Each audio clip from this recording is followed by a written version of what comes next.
darating ang anak ng tao bilang hari, kasama ang lahat ng anghel at luluklok sa kanyang maringal trono.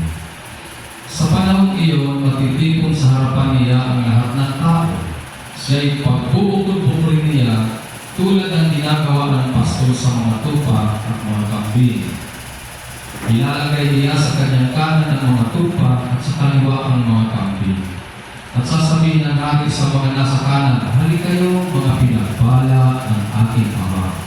Pumasok na kayo at manirahan sa kahariang ihanda para sa inyong mula pa ng likhain ang sanlibutan.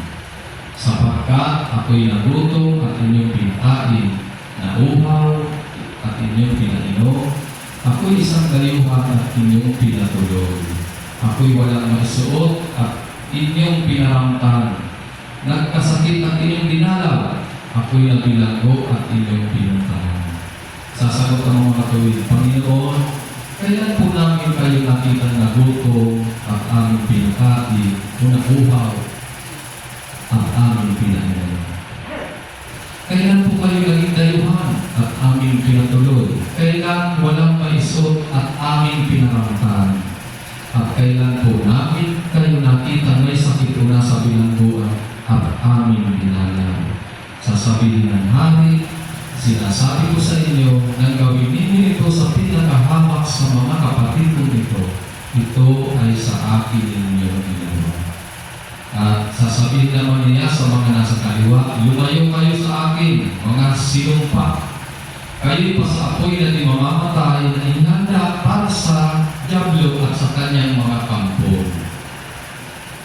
Sapagkat ako'y nagutom at hindi ninyo pinakain, nabuhaw at hindi ninyo pinainom. Ako'y naging isang dayuhan at hindi ninyo pinatuloy. Ako'y nawala ng may..." Pag nakakita kayo ng isang aklat, tapos ang isang Biblia, alin ang pipiliin ninyo? Biblia. Tapos hindi binabasa. Ibig sabihin, pag pinili mo yun, pili sa langit ka. Di ba? Alin ang pipiliin ninyo? Say sa estel o sa simbahan? Di ba? Galing ano? Alin pipiliin ninyo? Langit o impyerno? Piling na siguro sa inyo. Ano yung pipiliin ninyo? Anniversary sa kapan o dyan lang sa bahay ninyo? Sabi sa kakawin, alam mo na kung saan ka. Ayan. Di ba? Yes, because we are the architect of our future. We are the ones building our faith.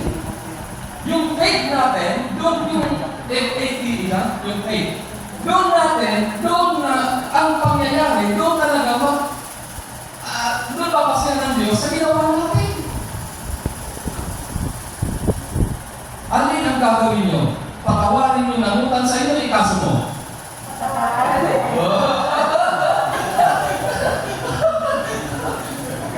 Basta dapat kung gumagawin nyo na alala ko kasi yan eh. Kasi bakit? Patuloy tayong tinuturuan ng Diyos. Kasi ano ka naman mong pera kung hindi ka naman ligtas?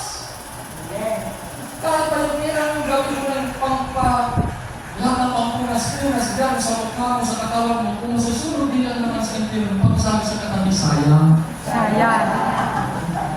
Di ba? Yan ang totoo. Kaya, dito mga kapatid, na kung saan